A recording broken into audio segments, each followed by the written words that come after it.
Μέσα.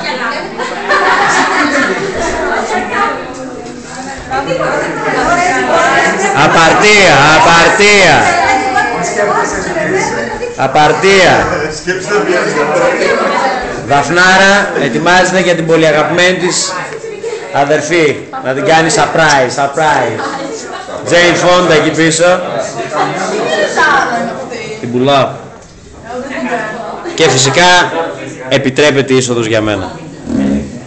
Είστε έτοιμοι? Στηθείτε εκεί πίσω, όλοι εκεί πίσω. Άντε. Ναι, κανόνισε.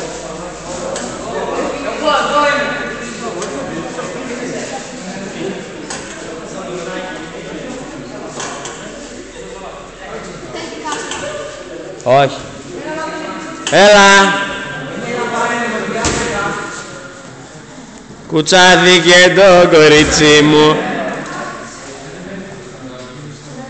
Κουτσάθηκε.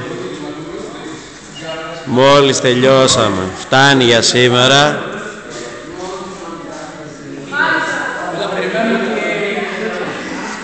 Δάφνη! Γκέλμπουρνταν!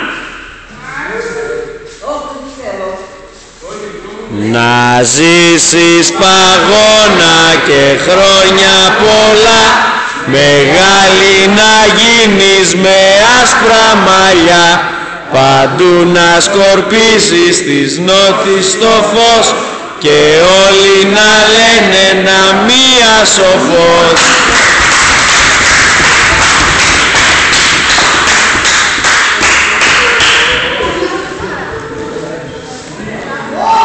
Μην πατάτε πάνω στο τατάμι με τα παπούτσια και ειδικά με τα τακούνια, θα γίνει χαμός.